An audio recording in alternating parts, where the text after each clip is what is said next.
On. All right. Hopefully we're back. Ronald, let me know if you can hear me. Hopefully we're back. Okay. Hey. Here we now. We're back. We're back on. We're back on. Turning the mic on can do.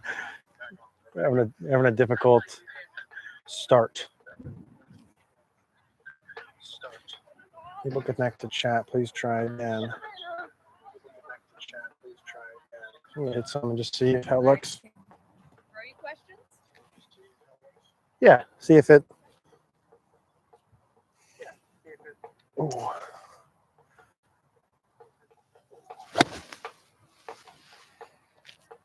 everybody can hear you now. So that's Okay, we're back.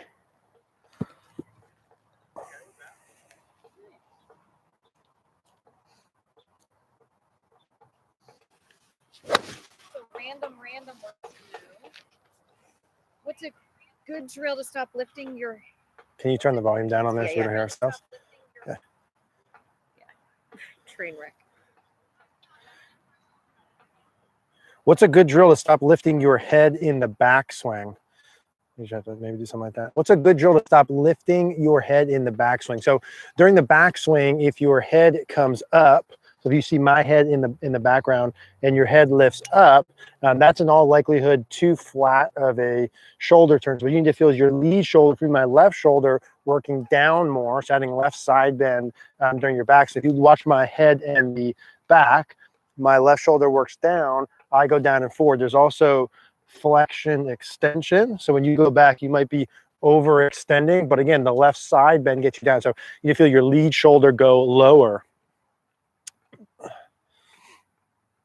On your downswing move, right-handed player, should your left hip open and move downward? Thank you. Yes, your left hip from the top should go down. So at the top of your backswing, if I start with my hips level, when I go to the top, my right hip should be higher than my left hip because my legs change flex.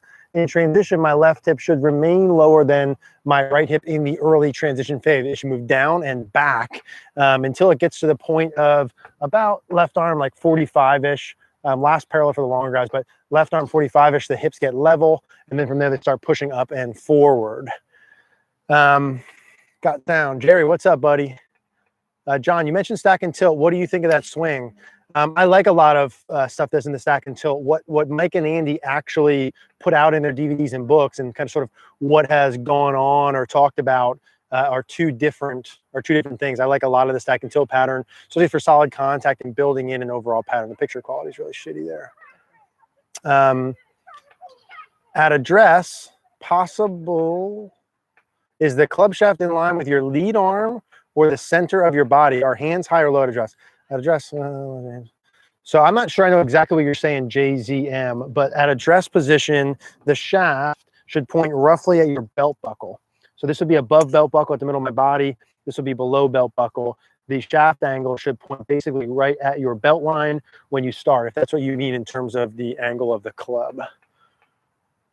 Good drill to stop inside takeaway. Ronald, search my name and takeaway. We've done a lot of videos on that. You can do the stick down the side of the club, get it hinged up and out, right? So you can do something like this to stop that. If you get an alignment rod or something similar, pop it on the left side of the shaft, like so. So it starts on your left hip. And then when you do your backswing, you're gonna ride it down your left hip. So see, it starts on my left hip, ride it down my hip, ride it down my leg. If you do your normal, it'll go off your body. Too much forearm rotation. If you search my name and takeaway and fixing your takeaway, troubleshooting your takeaway, if you go too far inside, it's either you have too much forearm rotation. So too much forearm rotation, you need to feel like no forearm rotation, left elbow more down towards the ground. You could be over flexing the wrist condition early, so you can change that like that. But the goal during your takeaway would be to get the club head in line with your hands when it's kind of right down the toe line. So if you're too far inside, could be too much forearm rotation, could be wrist conditions, could be not enough hinge. If you want to get the club head more up and out, you would add more hinge, so this, and you would feel no forearm rotation, would get the club head more up and out. Search my name and takeaway. There's a lot of good in there. Williamsport in the house. What's up? What's going on? Jonathan, tips to keep your balance while being able to swing fast. Yeah, I would work on that, right? So like literally spend time working on keeping your balance and swinging fast. So, you know, in terms of mechanics, there's a lot of different stuff we can talk about like that. What I have to figure out, Jonathan, is why when you swing fast, do you not keep your balance? I have to be able to see your swing. Again, for those of you guys, cogornogolf.com is where I can help coach. It's where you can send your videos in, so I can give you feedback. We just today added another coach on. JT is going to be coming on with us and working with us here. Some of you guys know him from the golf schools, but that's where I can see your swing. So why can't you hold your balance? What I would do is I would work that, right? Work your normal club or a weighted club and make swings and see, can I hold myself for 1, 2, 3, sort of like a 3 count into the follow through, and actually do that with swings. I would just work it, right? That's what I would start with. A shop owner told my son when looking for new irons that if he wants to be a high level player, he needs players irons for feedback and shaping. Agree. I mean, listen, I would go to a good club fitter and let them fit your son for what he needs in particular. I think it's hard to make stock statements across the board. I think certain people need certain things. So I don't think anyone needs or doesn't need anything. I think I could hand Jack Nicklaus any set of irons, he'd go play good. So it's definitely skill over club. But I think if you work with a good club fitter, you can kind of sort of take things to the next level. Robert, good afternoon, Team Cogorno. I've noticed that I seem to be making contact on the toe side of the club face, particularly with my scoring club. Is this more likely a path issue or a club face issue?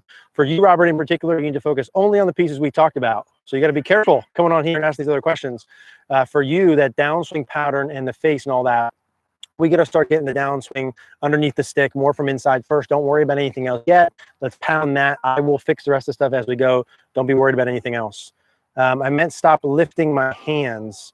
So, I mean, I guess lifting your hands instead of your head. So if you go back, we were talking about not lifting your head up. You're saying lift your hands up. If you don't want your hands to go up, you got to make them go more in. So during the backswing, you've either got up, you've got in, or you've got some amount of both. If you go too far up, you need to feel really in to get normal. So you got to feel like your left arm's across your chest, like you're swinging sort of much more here, like your hands are kind of wrapping around your hip to the top, and flatten that lead arm out would be the feel you need from there. Ian, what's your ideal ball position for 4 to 6 irons? I have the ball normally a couple balls forward of center and hit them well from a tee, but not so much off the deck.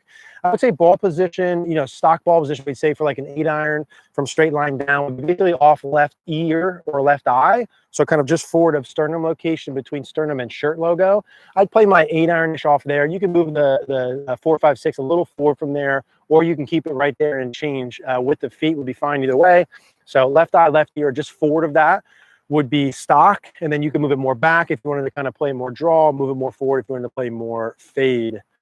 How do you stop the chicken wing arms together? So number one, you have to find out why you're doing the chicken wing. So in the follow through, you could be doing this because your face is too open, and you're doing that to fix it. You could do it because you're too steep, and you're doing that to shallow it, or you could do it because you have no body rotation. Could be any of those. You could train your way out of that, but something like an impact snap and train the follow through. You could put a tour striker ball between your arms and train it, but really you want to find out what's the root cause. Why are you chicken winging in the first place? Take that root out and fix that. You probably need to do that with a coach. I would be a good option there, cogornogolf.com. You can put your videos up and I can help you do that. How can you keep consistency going?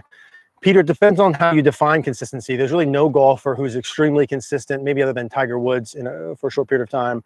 I think the goal is how do you score well even when you're not consistent, right? Because consistency at golf is really, it just depends on how you define it, is really unattainable. Those who score well consistently over time can score well even when they're not consistent, if you get what I'm saying. So how do you keep consistency going? Well, ideally you're practicing steadily over time. You're practicing the correct way.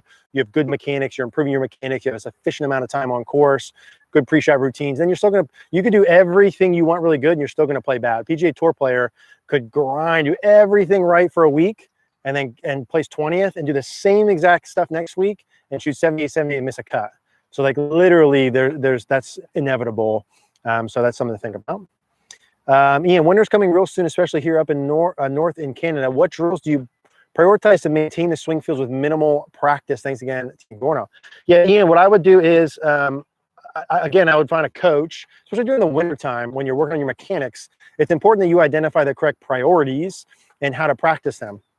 I would join Cogorno Golf. It's literally $39 a month. So I think it's like you can post your videos up once a month on there, or find a coach you can work with locally, or both, and work on how am I going to do them. And then I keep doing that. You could do 10, 20, 30, maybe up to 50 swings a couple days a week. Foam ball into a net with video feedback will be really good during the winter months. That's how I would do it. That's how I will do it. Good drill to get club face rotating. That's how I have done it. Good drill to get club face rotating more slowly on the downswing, Elias. Yeah, so, you know, again, do you need to get it rotating more slowly? Is it rotating more fast? What do you exactly mean when you say that with the face rotate? Is it rotating down too early? Is it rotating too much past impact? Is that causing any ball flight issues? If it's rotating, if you're saying like you want to slow down this sort of look, past impact, like kind of face down, shaft down the line, you need to feel like you're kind of underhand releasing it. So you'd have to feel like you're kind of going more this way. Lead elbow more at the target, butt of the club more at the target, logo more away from you like this. But you need to have a strong enough grip to be able to have that sort of release pattern. So, yeah, get the club face rotating more slowly, I think is a really tough, I'm not even sure what that means. Steven, where should the left elbow be pointing at address? So it depends on your grip. So the stronger your lead, you know, we did the video about the left hand pointing at the hip. And really the video we did about the left arm during the backswing, well, the point was keep the left elbow pointing down towards the ground for longer to get the shaft more vertical. The whole video is about players who go too far this way and their elbow goes out. So you should keep your elbow down. In that video, I said, hey, you can just start with your elbow in. So your arm sort of externally rotated and under and have it more here, but it depends on your grip. The stronger your grip pattern is, the more your elbow is going to kind of face towards the target. So face towards this way, face towards this way. The weaker your grip is going to be, typically your arm's going to be more under here like this. The elbow will point more towards your hip. So it really depends on your grip pattern. That video we did was more towards people who get it too far inside, just to fix that. William, is it easier to kind of preset the closer you get to the target with the shorter clubs? I'm struggling with the wedges feeling shut and hitting thin. William, I'm not sure you mean when you say preset. Is it easier to kind of preset the closer you get to the target with the shorter clubs? You mean preset your hands for? And I'm not sure what you mean by that. I would start with your hands inside left thigh for all shots. Homer, looking for ideas on putter grip for consistent path. Yeah, I would work with a coach, Homer, or a good fitter. I don't have anything. I would have to see your putting stroke or grip. Do you mean your grip like literally the way you hold in your hands, or like the type of grip on the club? If you're talking putter grip in terms of your hands, getting the putter more through the palms instead of underneath the heel pad is easier to get it in line with your forearms. So if I get the club more in my palms and that lines up more in my forearms, that in theory is easier to manage the face and start line like that, if that's what you mean by that. Benjamin, delivery position, how close are the hands away from the right leg? Yeah, that's a good question. There's different ways and different sort of patterns. Some players, you'll see the lead arm more right down the target line here first, right, at P5. And then some guys you'll see deeper. And where it is here is going to depend a little where it is coming down. Usually the guys that are deeper here, more back in line with the pec, are a little bit more in during their delivery phase. So the lead arm is more kind of straight down or slightly in. And the other guys will be a little bit more out. Guys that usually get the hand path a little bit more out in transition, the arm would be a little bit more out in front, and then they'll kind of tumble it down there like that. So it really depends on the pattern. It's not all the same. It depends on where you are at the top, how far the hands are away from the right leg. If you do a slow-mo Benjamin and many of your favorite swings from down the line, you should get a good visual of that. My hands are too, you having fun holding this? I'm having such a good time. My hands, Mary's literally holding my phone next to the screen because I can't see the chat because our connection's jacked up. My hands are too far off the right thigh at last parallel club position. They are too far behind. How can I get my hands in the proper position at last club parallel? So I think what you're saying is too far right of the thigh last parallel. So I think what you're saying is like during the downswing, your hands are too far like back here like this, which probably means your arm looks like my arm, which means it looks like this, okay? Which is you need to learn how to get your arm externally rotated. So you're too far here, you need to get more here. How do you do that? It depends on how you get in there. Are you too far this way, internal at the top, and you stay internal, and your elbow just gets stuck behind you? That's one decent option. You might be good here, and then you got to learn how to get your elbow back in front. If you watch the videos, Temporary Stranger, if you watch the passive, search my name in passive release and internal, external, right shoulder. You go through those two, watch those two videos, record yourself, see which one applies to you, and then you can go from there. Where your hands are there has a lot to do with your trail shoulder and where that is in space. There's other factors, but I would start there. Hey, Eric, huge fan, thank you. Best drill to square my club face on the driver. I'm a 7 handicap. I can hit a 2-iron and 3-wood down the middle. Yeah, keep hitting that 2-iron and 3-wood down the middle is what I would say first. Don't use as much as possible. How should you square your club face in your driver? It depends on why it's open, right? So really the answer to your question is you got to figure out why it's open and then fix that. Could be multiple things. If I saw your swing, I can tell you very easily. It could be your grip is too weak. It could be your wrist conditions are too cupped. You might have too much forearm rotation. You might be really good here and then you cup it in transition. There's just simply too many variables there for me to give you one answer to that. The answer is you got to figure out why it's open and then fix that. Again, I can do that very easily for you, or find someone that can, or if you search some of the videos and sort of be able to kind of see for yourself. But it could be too many things. I would check the grip first, then check wrist conditions second. Would be the pieces that I would confirm, and make sure like when you do your grip, get your grip good. So visa your trail collarbone. Make sure the face is neutral to slightly tilted down here. Make sure it's neutral here. If you're good with your grip, good at the takeaway and good at the top, then it's just a downswing pattern. That's pretty easy to fix. Why is it so difficult to hit up on a driver? It shouldn't be. If you want to hit up on the driver, a couple things you got to do here. Number one, at setup. Two key things to hit up with the driver at setup. Number one, the ball's got to be forward enough. So from here, get the ball more in line with your armpit or shoulder, so move it forward. Number two, make sure you have enough tilt. Give yourself like 10 degrees of tilt here. So get your right shoulder closer to your right hip without kicking your hips forward. Just add some side bend, get your head back. So ball forward, head back. Keep your head back when you go back with a big turn, and then keep it back again during the downswing pattern. So ball forward, tilt at address. The biggest thing is where your head at. Ball forward, tilt at address. Keep it back with a big turn. Keep it back. It can even work back. If you watch drivers who hit it far and hit up on it, their head starts back, stays back, and actually goes back during the backswing phase. So that would be the key to start with. Scott, I tend to stay back and sweep most of my shots to do the opposite of what I just said. What's the best way to work on getting the body moving forward? So yeah, you do just that, Scott, right? So record yourself from face on, put a circle around your head, and go live view in there. And if you're hanging back too far, that's the best way to work on getting body moving forward. Then you get your body moving forward. You start slow, you go here like this. You feel your head, your left shoulder, your left hip going down and forward to start, and hit and see what happens. If you exaggerate as much as you need to. So if you go back, right, your feels from here would be, I'm going to get up to the top. I'm going to feel pressure into my left foot. I'm going to feel my left knee go down and forward. I'm going to feel my hip go down and forward. I'm going to feel my shoulder go down and forward and me go down and forward. And I'm going to record it and I'm going to scale it for myself. So if I feel like I went 10 out of 10 down and forward and I still went back, then I got to go 20 out of 10. So I would work it that way. Well, can you walk through your whole pre-shot routine, thoughts, feels, etc.? Imagine a 180-yard shot into the wind, bunkers, left, water, right. What's in your mind as you see the shot? 180 yards into the wind, bunkers, left, water, right. So it depends on where the pin is, Ronald. But if I'm looking here and I have a bunker left, water right, obviously water right's the I can't do. Depending on where the pin is. If the pin's right, then I'm definitely aiming left. If the pin's center, I'm probably going right at it. And if the pin's left, I'm probably going right at it. So 180 yards for me is either I hit my 7-iron about a 175. So 180 into the wind, let's say it's playing 190.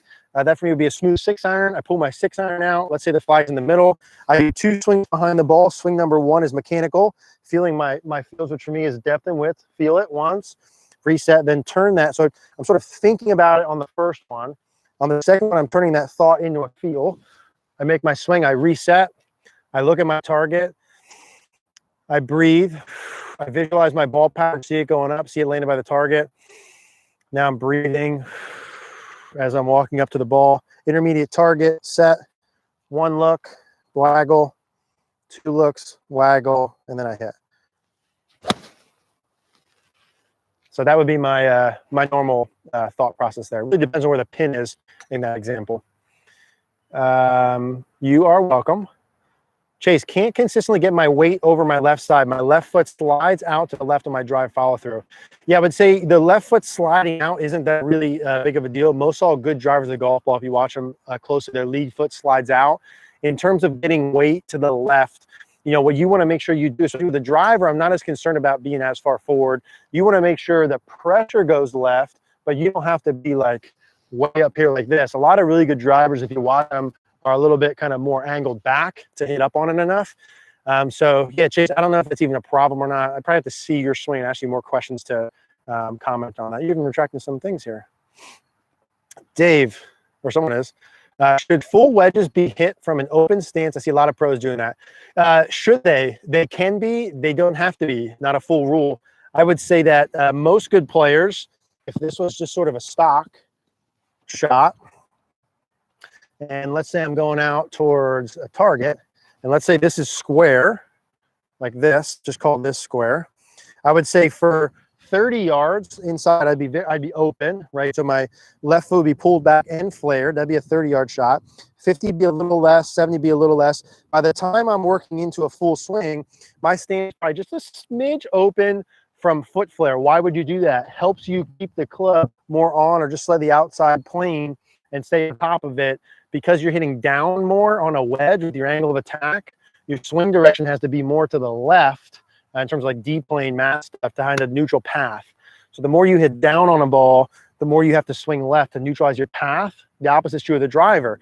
That's why you see a lot of drivers that feed into the right. Why? Because when you hit up on it, you have to swing more to the right to have a zero path. Well, the wedges are the opposite. The more you hit down on it, you have to swing a little left to have a neutral path. So a lot of players will have the wedges, be a little bit open. Good question. Roman, I hit better and straighter with my 3 than my driver. What am I doing wrong? It's a loaded question, dude. I need way more information. And I'd probably have to be able to see your swing, Roman, to say. I'd say most people who are better with their 3-wood than their driver do have a tendency to hit down. I will say that's a common theme. But why do they hit down? What other things are going on? Like Mickelson's probably better with his 3-wood than his driver. Henrik Stenson's better than his driver. A lot of guys who hit down too much on here have a tendency with the driver. They hit down too much. They have a tendency to hit their 3-wood better. And so that's one thing I would check, is just neutralizing your angle of attack.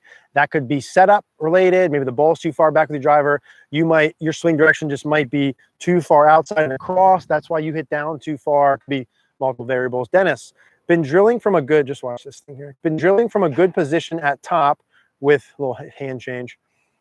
Been drilling with a good position at top with shoulder tilt, and then getting the impact with just rotation, right shoulder down enough to get impact, feeling virtually no thought of an arm swing. Good idea.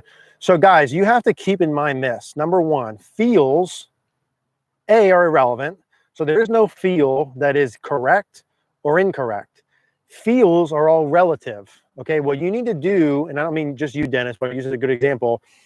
Should your right shoulder go down? Well, where are you coming from? Some people need to feel right shoulder down, some not. What you need to do is record yourself and have checkpoints you can use in space to be able to use. Because, I've had feels when I went to go play that are all kinds of incorrect on paper, but I hit it good because I wasn't really doing what I felt. So is that a correct feel or not correct feel? There's no such thing. Do not fall in love with feels. Feels will come and feels will go. There is no correct feel. The feels you need all depend on where you're at and the things you need to adjust to find neutral. You need to fall in love, Dennis, with checkpoints. So if you're at a good position with your shoulder tilt and you get the impact, feeling like you're just turning and your right shoulder's down, and that gets you right on plane with a square face, then that's great. Is that a good idea or a bad idea? It's neither. It just all depends on what that actually produces. So I hope that makes sense. Again, it's all checkpoints. You need to record it. What are you actually doing? If you're actually accomplishing good movements, then I absolutely love it. Pete, what benefits do you see from the feet together drill/swings? I tend to strike the ball very well in using it with almost full distance and a sway and cast my normal swing.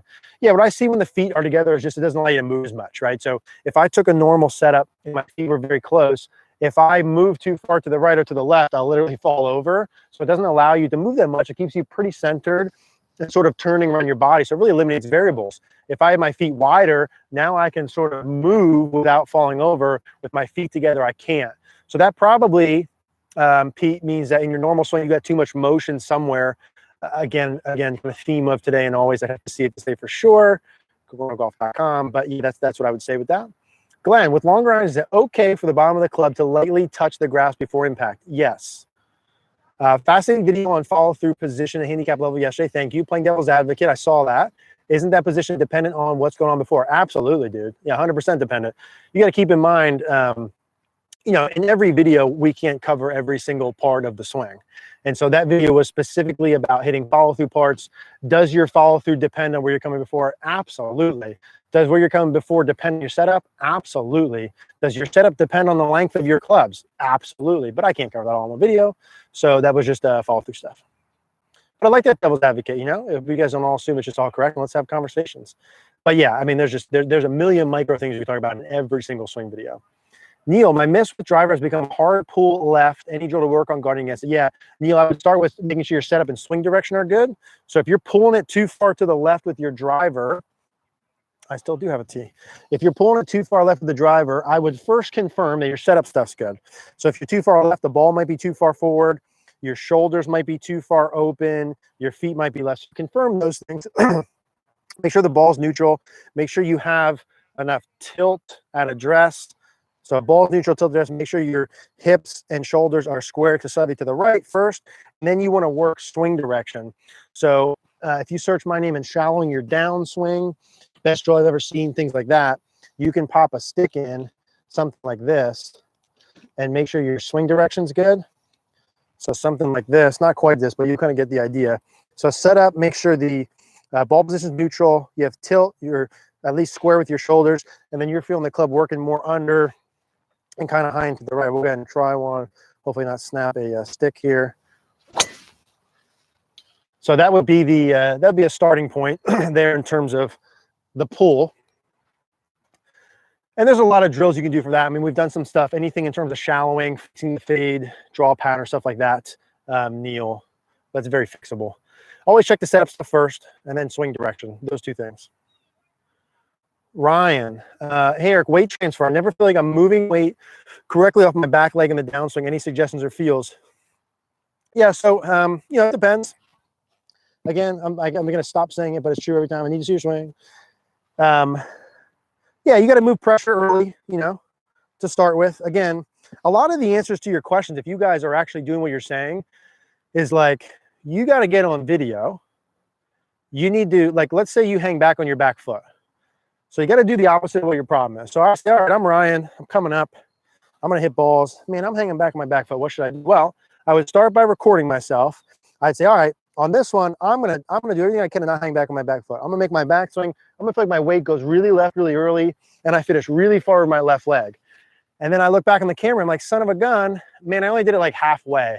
I'm gonna go back in. I'm still Ryan. I'm like, all right, what am I gonna do? Well, I'm gonna feel like I go left even sooner, even harder, even more, and finish way left. Even maybe like step through it. And then I look on camera like, oh my gosh, that was perfect. Boom, good. I just found a solution. That's what I need to feel. A lot of the times, guys, the solutions to your problems are nothing different than what you already know. You're simply not recording it. You're not exaggerating enough. You're not willing to go back in and overdo it. So, Ryan, what do you need to feel to get left? You got to get left, dude, right? It's not much more complicated than that. If I go back here like this, I'm going to feel like I'm going to press into my left foot. I'm going to feel my left knee go down. I'm going to feel my left hip go down. You may feel, if you hang back, like your upper body goes down and forward a little bit. And then when you get done, I would make sure you can pick your right foot off the ground, maybe even just do a little bit of a right toe tap. You can do some things where you put a club underneath your foot here, right? Come on back like this, drop that thing off early so you can get all the way into your full finish position. Some things like that can help. But I mean, a lot of the times, man, I would just pop that video in and exaggerate. Philip, where should the trail foot be at impact, on ground or off? Yeah, it depends on the pattern, right? So there's really good players in the PGA Tour whose foot are down, they're up a little and up a lot. So it really all depends. I mean, some things you could see as commonalities as guys that usually, or gals that get the lead arm very vertical as they shallow their lead arm, typically their pelvis kicks in a little and their trail foot would come up more.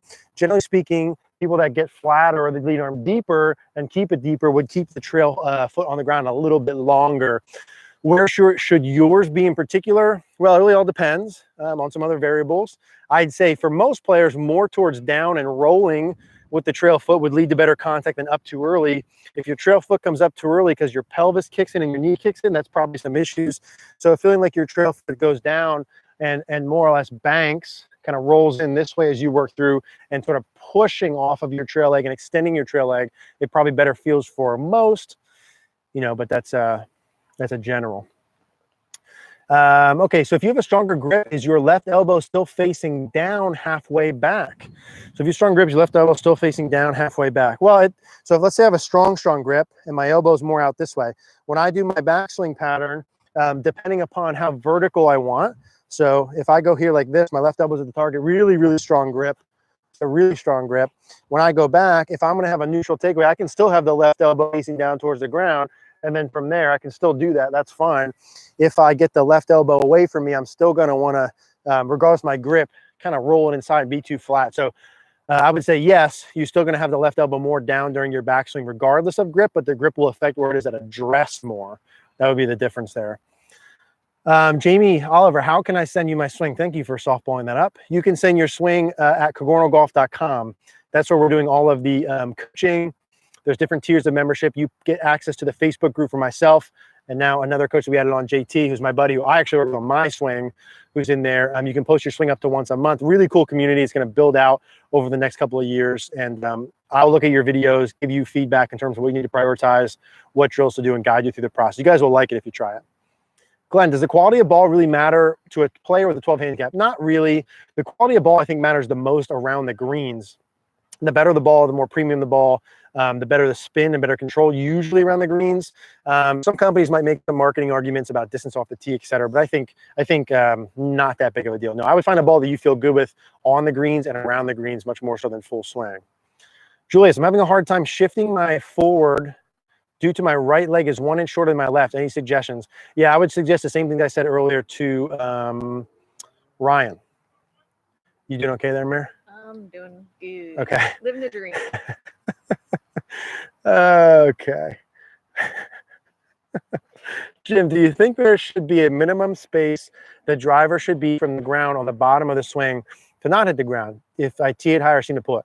Do you think there should be a minimum space the driver should be from the ground on the bottom of the swing to not hit the ground if I tee it higher, seem to pull it? I'm not sure exactly what you mean there, Jim. Do you think there should be a minimum space the driver should be from the ground on the bottom? Yeah, it should be pretty damn close to the ground during the downswing, but don't hit it and not hit the ground. Yeah, pretty damn close would be my answer there. That's the exact measurement. And Julius, in terms of your foot, I don't mean to like skip your question. Just I just answered that before, so I would just check that out. Same sort of things. Alonzo, how highly do you recommend the impact snap? When I see product, it seems a bit like doing favors. I like the impact snap for people who need to learn impact, especially newer golfers who have a big flip release pattern. Does every golfer in the world need an impact snap? Absolutely not. If you struggle with contact or getting an impact look or past impact look that you want shots of contact, I definitely think that it can help. I think that it's a lot better than randomly trying different tips week to week in terms of actually following a training program. So I know I do genuinely like it. We don't do a lot of training aids.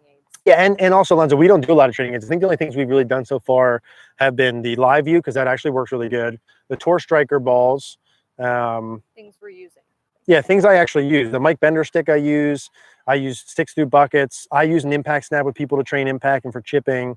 I don't think we use any other stuff. No. Hanger, maybe. You put me on an impact snap right when we started. Yeah, I put Mary on an impact snap for right when she started to learn the release pattern. Yeah, so we don't really like. I wouldn't promote a video if I didn't like it, or a product. Like I wouldn't do that as a favor just because I like someone. Dennis, let's see Mary hit a ball. Maybe next year. Elite members only at Cogorno Golf get to see that. Mm-hmm. Joey, really starting to get rid of a cup left wrist at the top. Any advice? Yeah, so same sort of thing. Record yourself from down the line. So when you guys ask these questions too, I'm going to harp on this today, and you're not sure how to fix something, you better make sure you've gone through the process of I've recorded myself. I know I'm cupped. I know Eric said I got to do the opposite of what I have to find middle. That was at a cup is bowed. And so you got to make a backswing, depending on where you cup it, and feel like you bow it like there's no freaking tomorrow. And if you bow it like there's no tomorrow and you're still cupped, then we have a conversation. But that's your thing. You know what I do when I watch my own swing? If I have a swing, let's say I don't turn it up during the backswings with my faults. I record it, I see it. I don't go searching for a drill or a feel I need. I say, all right, I'm going to record it again. I'm going to turn so damn much on this next video that there's no way I'm going to look at it and not turn enough. And you know what happens? I usually turn the perfect amount. And that's hold true almost all the time. So I would start with that. Drills for a cup left wrist, I would do a hanger, right? So a normal plastic hanger on the wrist. If you search my favorite compression drill, search wrist videos and stuff like that, Joey, you'll see some of those drills on there, or search flat left wrist. There's some different stuff you can do, like you can put a spoon down your glove and kind of feel that up to the top. The hanger, the training aid is good, or literally just a plastic hanger. would work for there. You can feel like your trail wrist is more bent. So if you're cupped with your left wrist and your right wrist is flat, you can feel like you bend your trail wrist more this way, back here like this. If you don't like the feel of a flattening of the left, some people don't like the feel of the curling this way. So you can kind of bend this trail wrist more like that. I forget what that video is we did, but secret to the right wrist, something like that. How do you read greens with more than one bumps? How do you read greens with more than one bumps? So I'm assuming you mean like just multiple slopes. Experience and reps, right? So I would probably break that down. Let's say I have a putt that's 40 feet. The first 20 feet break a certain way, and the second 20 feet break a second way. One, that's tough, right? Okay, it's more difficult to read this than a normal. It's difficult. I would break them apart. If I would look at the first 20 and say, okay, I think at the pace I'm going to hit it, it's going to break a foot to the right, okay? And then I'd kind of find that spot on the green, and I'd walk up, and then I'd look at the second half and say, okay, that's going to break 2 feet to the left. So I got a foot to the right in the beginning, 2 feet to the left at the end, 2 feet minus 1 foot means I got to aim a foot to the right, and then I hit from there. That's kind of how I would probably separate them if you had multiple slopes. And then if you had uphill, downhill, then, you know, that's like, how do you hit a flop shot over the bunker? Well, good technique's good, but then you got some feel, you got some luck. Like, that shit's just hard. Tilt is always emphasized with the driver, but what about all the other clubs in your bag? Yeah, not as much because the goal's different, right? So, yeah, Dwayne. He's still freaking So the driver, you want tilt and emphasize. Why? Because we want to hit up on it. So with an iron, I don't want to hit up on it, I want to hit down on it. So I'm going to be level. I'm not going to go left side lower, because then that changes my shoulder tilt. My right arm gets higher, it's going to change my takeaway pieces. I would go with a sand wedge, virtually no tilt, with an 8 iron, 3-4 degrees, 6 iron, maybe 4 or 5 degrees. So only a couple degrees of tilt, because we still want to hit down on it. And then I'm pretty much, I got this little bit of right side bend at address, right hand's lower on the club. And then I get my left shoulder down, I get rid of that side bend right away, go to here, I reload that side bend, and then back into extension. So yeah, it's because the intent is different in terms of hitting down or up on the ball. How important is being exact to the second on the pre-shot routine? Sometimes I feel I'm not ready to pull the trigger until I can see the full picture fully, which is variable shot to shot. I would, and I think most sports performance guys or sports psychologists would say doing the same thing to the second would be over and over would be very important. If you watch Tiger Woods, they've got a couple of clips out where, like, in 1997 they show a clip, and then in 2000, let's just hold this little thing here, 2005 they show a clip, in 2015 they show a clip, and it's the same exact to like the 10th of a second. But then, you know, Jack Nicklaus used to stand over a putt for longer or shorter periods of time, and he made like almost every putt he needed to make. So Tiger Woods, always to the second. Jack Nicklaus, variable a little bit. Both of them extremely successful. I would say the literature, the science would say that you're trying to be the same every time would be better than the other. But if you perform better without having to do that, then you can perform better without. As a written answer on a test, I'd say you want to do the same thing every single time would be the more ideal. Carrie, hi Eric. I just picked up a LiveView cam. Very smart. Would downloading a tour player with the same height and emulating that be a good idea? I'm 6'4". Yeah, it can help to find some similarities. I think, Carrie, the best way to use a LiveView is work with a coach, find 1, 2, or 3 priorities that you need to do based on what you want to improve in the time frame you have and how much time you spend, and then use LiveView to give yourself feedback so you're actually doing that. For instance, let's say your coach said, hey, you need to strengthen your left-hand grip, you need to make your feet closer together, and you need to fix your takeaway. I'm just making shit up. You would use the LiveView and you would say, okay, well, let me make sure my grip's good. The V here, okay, feet. I want ankles even with shoulders. Okay, good. So I got those 2. And then I'm looking at my takeaway, trying to get the club at even with the hands. All right, what do I need to feel to do that? What are the drills he said? And I would hit shots with just those 3 things until you got them down, and then update your coach. If he says, hey, keep doing the same things, keep doing it. If he says, hey, here's some new things, you start doing that. I think that'd be the best way to use that.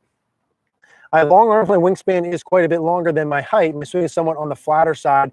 Is that to be expected with longer arms, or would the tendency be more upright? Yeah, I've seen both, really. You know, I see some things or videos and different programs out there that you're supposed to swing a certain way relative to your body type, or your arms are a certain length, or this or the next thing. And I don't see any stock similarities across the board in terms of short or long. I think there's some different variables to it. But if I had a shorter arm and it was here, and I had a longer arm and it was here, that arm could be on the same plane, but one appears a lot deeper than the other. If I had a short arm that was here or a long arm that was here, the arm's on the same plane, but one appears a lot higher than the other just because of the arm length. I'd say the longer your arms are at address position, You can play around with some different address things, in particular being a little bit more vertical so you have room with your arms compared to definitely someone with shorter arms might be a little bit more bent over here, more knee bend. You'd probably go a little bit more vertical with those arms when you come back.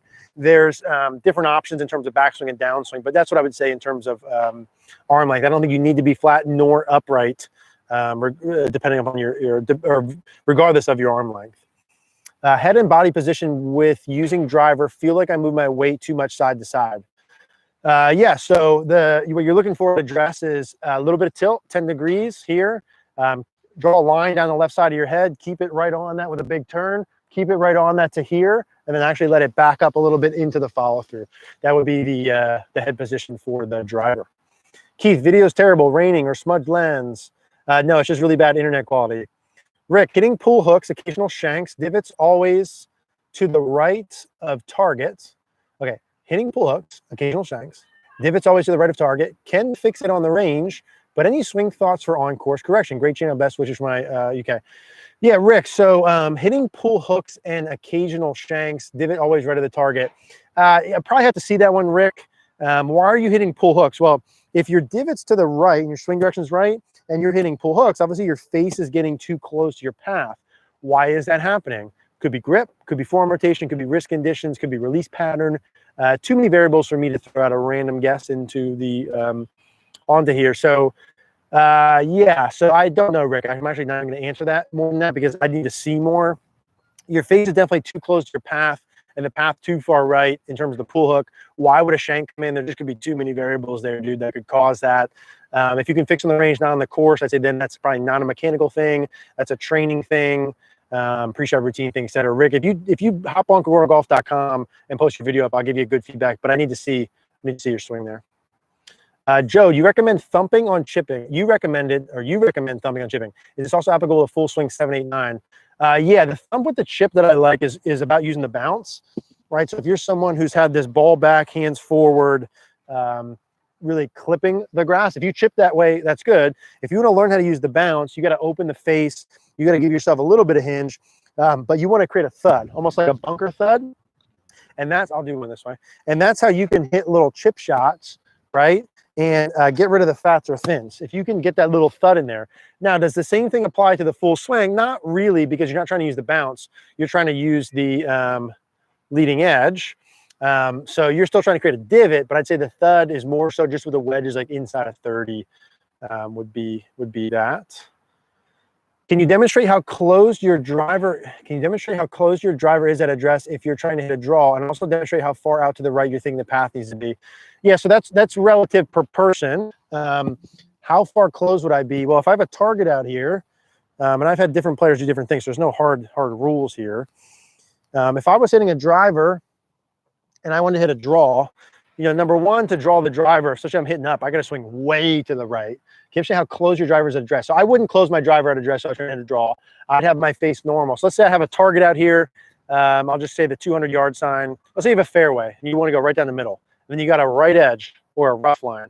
I would try and start the ball between the middle of the fairway and the right edge in all likelihood. So I start it there and curve it back. If you want more curve, you can start it on the inside part of the edge of the fairway. So I'd have my face down the right center. So I'm going to start at right center, have my face there. I have my feet line just to the right of that. So base of my feet would be inside of the right edge of the fairway.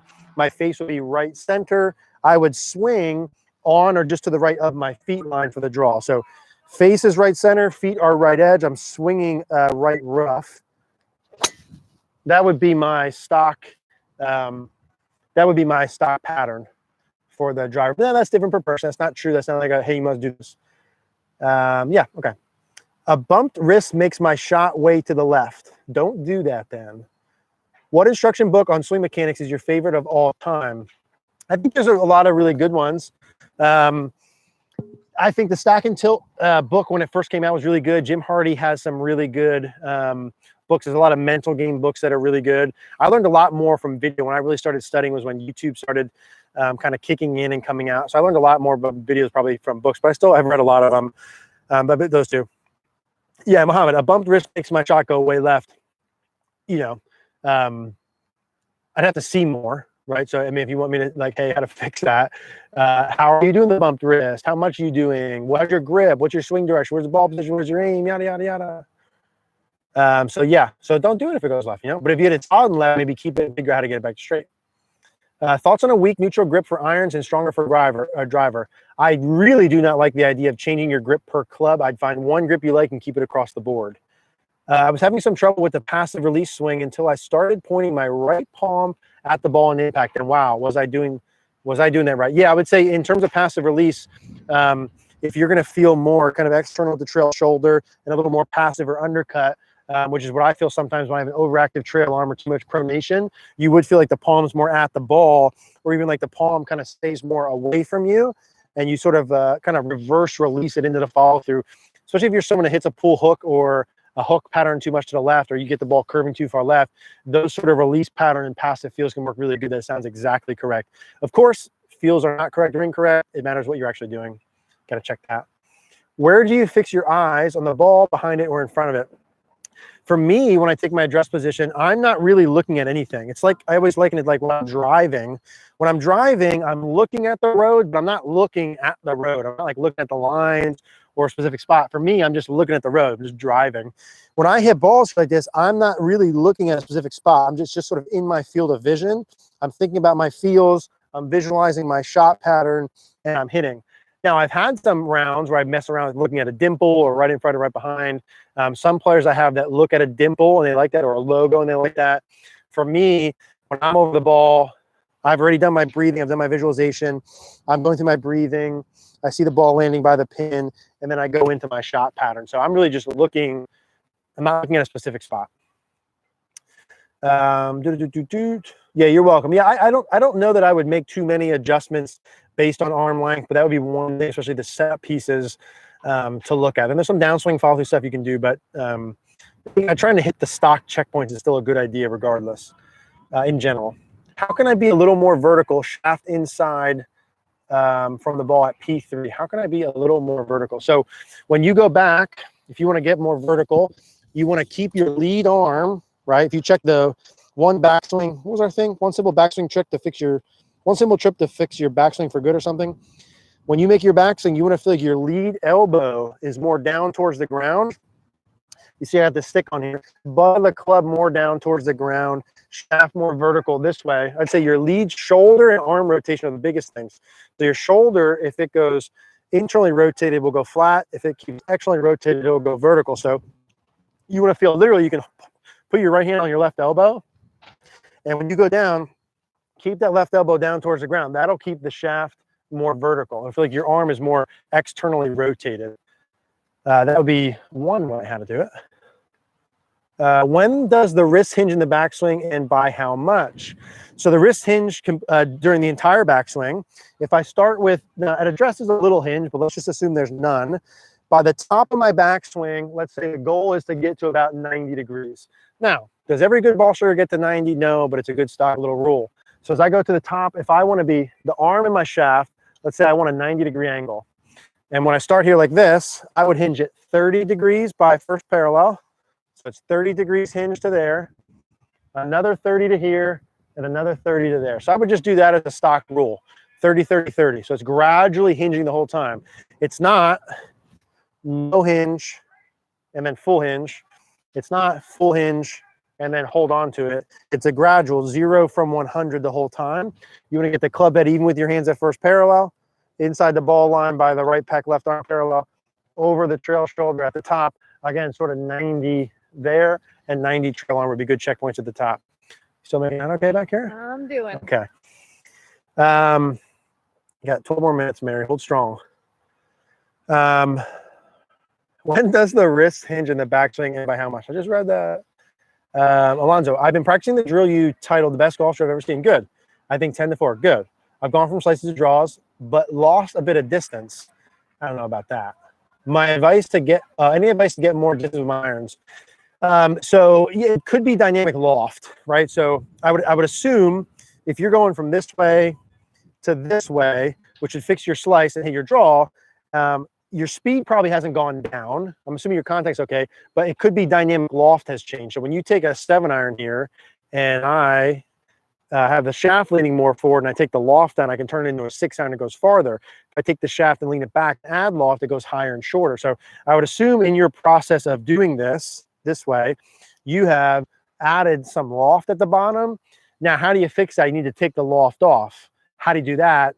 Hard to say because I can't see you doing that drill and I don't know what it was before, and I'm making a semi-guess. So I'd have to see that one to say for sure. Again, you check out cogornogolf.com, post those videos up, and I'd be happy to help look at that. Probably dynamic loft. So if you want to check out, search my name in dynamic loft, compression, things like that, you can learn how to take that dynamic loft down. Keep the swing direction, but take the dynamic loft down to get your distance back. Where should my hands be and shaft for 6 or 7 iron at address? Hands inside left thigh is a good checkpoint. So from straight on, here are my hands. Here's the inside of my left thigh. I'd have my hands right there at address, right there. Ball position's off left eye, left ear. From this side, from down the line, I'd have my arms more or less straight down, hanging right in front of my toe line. Butt of the club's in line with my belt buckle. Those would be good checkpoints for that. Good job on making all those pars in the on-course videos. Thank you. Yeah, that was like hadn't swung or played in a while. Just kind of did that little cut around. What did you feel about moving balls for slightly better lie before hitting? Saw you move the ball and just wondering. Yeah, like 4 or 5 people commented on that. I always move the ball when I play. I think playing the ball down on courses with the conditions we had is foolish. If you watch people on TV and the pros play, they play immaculate, perfect conditions. If I had good conditions, I'd play it down. We move the ball all over the place. So I'm not gonna, if I hit the ball right down the middle of the fairway and the course conditions aren't good and there's half grass, half mud, I'm not gonna play it off the mud. Silliness. Benjamin, at setup, is there some right side bend? If so, why is that important? Yes, there is, because your right hand's lower than your left on the grip. And if you didn't do that and your shoulders were this way, your alignment would be too far to the left. So if I took my normal setup position and my hands were the same length here, I could keep my shoulders level and aim square. Because my right shoulder's lower, for me to have my alignment correct, I have some right side bend. If I got my left shoulder lower with that, I would have my alignment. My right arm would be too far on top. I'd be aimed too far to the left, which would change my backswing plane, my face to path, my downswing, etc. Thank you, Paula. Set up right side bend. Awesome. Thanks for draw driver alignment answer. You're welcome. And that's a stock answer, right? I would say face right center, feet right edge, swing right rough.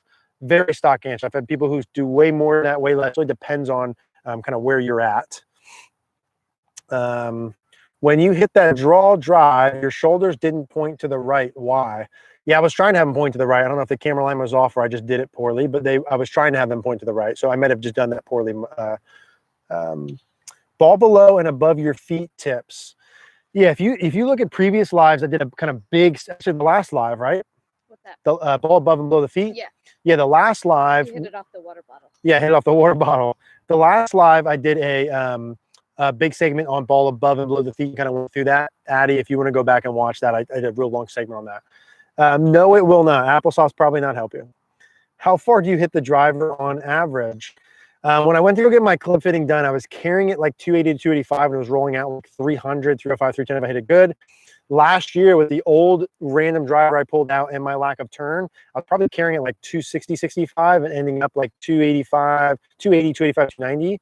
So as I added my turn and my width with JT and I got a driver fitted, I probably, is that fair? Probably 20 yards. Oh, yeah. I probably gained 20 yards. And I'd probably say it's half and half. It's probably half technique improvement, half club improvement.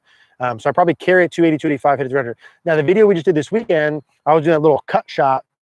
If you actually look at the yardages I hit it, most of them are probably I think the shortest I hit was 270 total, and the longest one was 300. So it's kind of between 270 and 300 with that cut shot pattern I hit. This summer when I was going to Todd, I was hitting it good. You want me to hold that there? No, good. Is it okay? Yeah, you're good. Can you hinge your wrist too much? Absolutely. Eric, can the takeaway, how much pressure at shaft parallel versus the top? Are you building up this pressure slowly? Do you want to get max pressure sooner in the takeaway? Do you mean like pressure, like grip pressure? How much pressure at shaft parallel versus the top? I would say you're trying to keep grip pressure constant would be a stock general answer to that. I don't think you're building pressure or taking pressure off. That's what you mean by pressure, grip pressure. Thank you. Sorry, the internet's a little off, but we, knock on wood, have made it almost the whole way. Semi-decent picture. If you want forward shaft lean, why don't you set up that way? Yeah, you should set up with your hands forward. So you should set up with your hands just inside of the left thigh, and then with body rotation, they go from there to kind of over the left shoe. So go a little bit more forward. Why don't you do that? Because it would change your arm alignment and your alignment of your shoulders and wrist structure at address, which would affect your takeaway and backswing pattern. You can do it if you can do it and it works good. That's cool. I don't do Spanish. Some tour pros, I don't do Spanish. I don't understand Spanish. Some tour pros dip down during the backswing and downswing. Good or bad for an amateur? Yeah, good. Definitely good to be closer to the ground during the downswing, which is a commonality amongst all good ball strikers. If you draw a line at the top of the head, I think the PGA Tour average right now is down 1 inch, and then they go down more as they work down. Now they go down on the way back more so from left side bend. Left side of the hips going lower, but the right side is going higher. They go down during the downswing more so because of the legs flexing. They're also going back into forward bend here early, like so, and then they go into their follow through pieces. So yeah, closer to the ground, especially during the downswing pattern, is much better than farther from the ground. But as they go closer to the ground, because they're good players, they also shallow the shaft and have a neutral swing direction. So if you go closer to the ground and you go steep and over the top, that's not really good either. Min, the stack and tilt book, Ben and Plummer advice on the hands. Then the hands and shaft go over the right toe and intersect the bottom of the mid bicep backswing. Is this too inside? No, I think that's pretty good. So if you look at good ball strikers, you can just go on YouTube and slow-mo them. And when you go to here, first parallel, the takeaway position, the club head should be right down the toe line. So hands just right over the toes, club right in line. And then most good ball strikers from there, the hands are in line with the right pec or right bicep at left arm parallel and then over the shoulder line. So I would say that runs pretty much in line with what they're talking about. How do you avoid hitting the ground when swinging? You shouldn't avoid hitting the ground. You need to hit the ground during the downswing. You just have to do it in front of the ball. How to do that? A lot of micro. Can you go over left side bend as part of the backswing, how you start it? Sure. So when you take your setup position and your shoulders are level, you need to add some left side bend as you go back to the backswing. If you didn't and made a backswing, it would look like this, which would be you'd be very up tall, like so. So there is some left side bend, which kind of keeps your spine angle. It should happen more or less gradually during your backswing. So you don't go left side bend, right, and then you're kind of turning, tilting, and extending all at the same time. So my left shoulder is working down during my backswing the entire time. From face on, I want to get my left shoulder down and in where it's just to the right of my shirt button. So it goes down and in just to the right of my shirt buttons to here. That'd be a full turn. So full 90 degrees, it goes down and in to the top. From here, again, same sort of thing, full 90 degrees, it goes down and in. You'll feel sort of a left crunch or left side crunch as you go back. If not, you'll turn too flat from there. There's some other issues that can go on from there, especially during the downswing pattern. Search my name in left side bend or shoulder tilt. I go over that in detail. Thank you. Thank you. Appreciate that. All right, guys. I think Mary's tired of holding this. I think it's a little coldish. Sorry the quality was a little off today, but we made it work and we got through it. I'm going to kind of cut her off here now. Next weekend, we'll hopefully get the stuff back to normal, or next Monday. Hope you guys are all doing well. Again, if I say anything about videos, guys, check out cogornogolf.com. That's where you can post your swings. I can actually see what you're doing and give you really good feedback. It's a small monthly fee. You get into our community. I'm telling you, it'll be the best thing you ever did for your golf. So hopefully we'll see you guys there, and we'll see you guys next Monday.